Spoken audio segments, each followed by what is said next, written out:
আমার একটা কথা, কিন্তু সনাতন ধর্ম রক্ষা করতে হলে এই ছেলে পেলে যারা যুব সমাজ আছো, সব হোটেলে খেতে পারবে না। একজন মুসলমানের হোটেলে খেতে নিষেধ করব না, কিন্তু যদি সেই মুসলমানের হোটেলে 3 প্রকারের মাংসই থাকে, গো মাংস, খাসির মাংস, মুরগির মাংস, এই তুমি বলবা যে আমি ওটা তো খাই না, আমি মুরগির মাংস খেয়েছি, ওই এক হোটেলে 3 মাংস রান্না করলে পরে ওইখানে তুমি মুরগির মাংস খেলেও তোমার গো মাংস খাওয়া হবে। এর কারণ হচ্ছে এক, বাবুর্চি এক, কড়াই এক, হাতাটাও এক, প্লেটও এক। যখন ওই এক মাংসের ঝোল একটু কমে গেল, ওই আর এক মাংস থেকে 2 হাতা দেবে না, আর কোনো নিশ্চয়তা নাই। বলুন, রাগ করছেন নাকি আমার কথায়? কি বলতে কি কষ্ট হবে নাকি? এই কথাটা বলায় কি আপনাদের রাগ হচ্ছে? বলবো না, এটা বলার প্রয়োজন আছে কি না?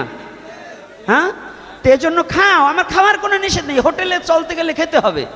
তোমাদের তো দাঁতের শক্তি কমে গেছে, এখন আর চিড়া খেতে পারো না। যদি কোথাও কিছু না পাও, চিড়া দই মিশিয়ে একটা বাটিতে, প্লাস্টিকের বাটিতে খাওয়া যাবে। কিন্তু তথাপিও অখাদ্যকে, যেটা তোমার ধর্মে অখাদ্য, অন্যের জন্য খাদ্য হতে পারে, সে খাক, তুমি ওটাকে গ্রহণ করিও না। রাধে রাধে। না হলে ওই এক ফোঁটা দেহের মধ্যে যেতে যেতে একদিন ওইটার প্রতিক্রিয়া সৃষ্টি হবে, তোমাকে ধর্মান্তরিত করার জন্য ধাবিত হয়ে যাবে। এই জন্য যা খাবে, হ্যাঁ, আমার গুরুদেব বলতো কি, আমার গুরুদেব বলেছিলেন, আমার প্রথম গুরু হচ্ছেন শ্রী শ্রী গোপালচাঁদ গোস্বামী, দ্বিতীয়বার শিক্ষাগুরু হিসেবে যাকে মেনে নিয়েছি তিনি হচ্ছে বৃন্দাবন কেশিঘাট 108 শ্রী শ্রী মুরারি মোহন দাস বাবা।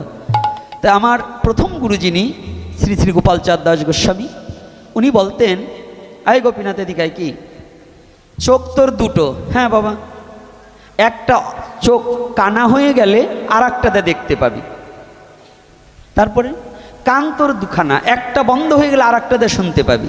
হ্যাঁ, নাকের ছিদ্র দুটো, একটা বন্ধ হলে আর একটা দিয়ে শ্বাস প্রশ্বাস টানতে পারবি। মুখ কয়টা রে বাবা? বলছি একটা। বলছে সাবধান, যা খাবি হিসাব করে খাস, মুখ যদি নষ্ট হয়ে যায় তাহলে আর একটা মুখ নেই যে সেটা দ্বারা হরি নাম করবি। কথাটা বুঝতে পেরেছেন? হ্যাঁ, রাধে রাধে। মনে থাকবে তো? মনে হয় বেশি থাকবে না। 14 নম্বর গুদাম খালি হইলে তো কোনটা খাচ্ছি আর না খাচ্ছি হুঁশ থাকে না, তাই না? হ্যাঁ, শরীরাং জন্মা জন্মানি পর অন্ন দুর্লভম বাবা। আমরা তো আজকাল ওই একটু গল্প না বলি, একটু হাসির গল্প না বলে পারছি না, গল্পটা মনে পড়ে গেছে। এটা হরি কথা নয়, গল্প, রস দান করার জন্য তবু বলছি। এই আবার ব্রাহ্মণ কর্তারা থাকলে রাগ হবেন না, ব্রাহ্মণকে নমস্কার করি, কিন্তু ওই যে যদি বাবনের দল হয় ওই কোণের আমার বাড়িতে গার ধাক্কাতে বাইর করে দেই। ব্রাহ্মণকে আমি প্রণাম জানাই, কারণ ব্রাহ্মণকে ভগবানও সম্মান করে, আমিও সম্মান করি, কারণ ব্রাহ্মণের মতো ব্রাহ্মণও যা বৈষ্ণবতা, বৈষ্ণব যা ব্রাহ্মণতা। রাধে রাধে। ব্রাহ্মণ বৈষ্ণবে কোনো পার্থক্য নেই, কিন্তু বাউনের মধ্যেও আছে পার্থক্য। তো এক ধরনের বাউন, ওই যে বৈশাখ মাস কিংবা দামোদর মাস আসলে আগে কিন্তু ব্রাহ্মণ সেবা করাতো, এখন আবার বৈষ্ণব সেবা করায়। আগে ব্রাহ্মণ সেবা করাতো না বৈশাখ মাসে কিংবা, হ্যাঁ, আরে বইলেন না, আপনারা ভুলে গেছেন কি? আপনারা ভুলে গেছেন নাকি? করাতো কি না?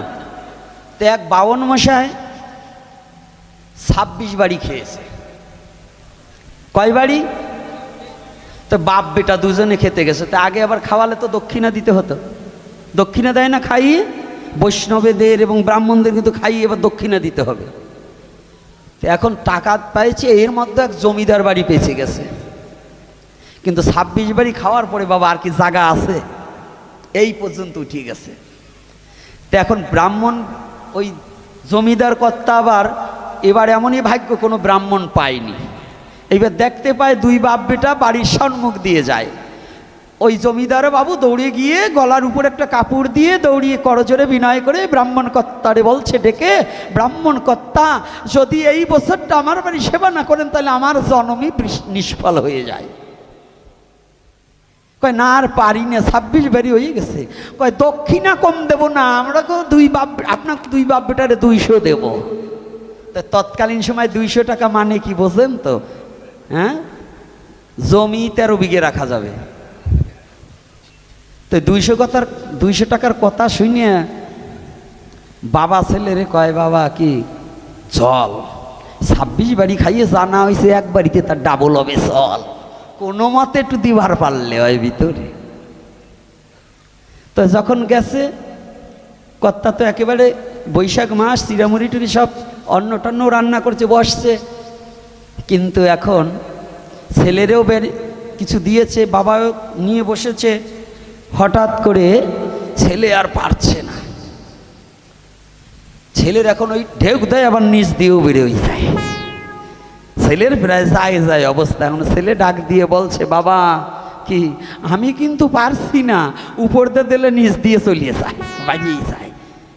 কয় হারামজাদা চুপ করিয়ে বয়, শরীরাং জন্ম জন্মানি পরন্ন দুর্লভম। মানে সংস্কৃতিতে বলছে, মানে এমন ওনরা বাপ বেটারা সংস্কৃত ছাড়া আবার কথা বলে না, বাংলা মোটে বলেই না। তো বলতেছে শরীরাং জন্ম জন্মানি পরন্ন দুর্লভম। বলছে বাবা আমি তো তোমার এই সংস্কৃত অত বুঝলাম না। কয় হারামজাদা, মরিয়ে গেলে পরে আবার শরীর আর একটা পাবি, কিন্তু এই পরের অন্ন যদি ফুরোই যায় আর কি পাবি, খাইয়ে রাখ, জম্বের খাওয়া খা। তো সাবধান, খাওয়া পাইলেই জম্বের খাওয়া খাইও না, একটু হিসেব কিতাব করে খাইও। আমার কথাটা সনাতন ধর্মে জন্মগ্রহণ করলে যারা আহার বিহার শুদ্ধের মধ্যে চলে না, ওরা তো সনাতন ধর্মের মধ্যেই পড়ে না। এই জন্য যা খাও একটু আহার বিহারটা একটু হিসাব করে খাওয়ার প্রয়োজন কি আছে কি না? আরে নিরামিষ বুঝি আবার বলি নাই, অন্তত আপনার ধর্মে যেটা খাওয়া অবৈধ ওইগুলো থেকে একটু বিরত হন।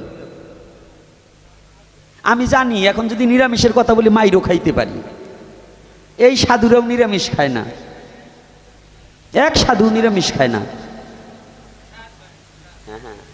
আরে খালি প্রসাদ না, নিরামিষও 2 প্রকার, একটা উদ্ভিদ নিরামিষ আর একটা আমিষ নিরামিষ প্রাণীজ।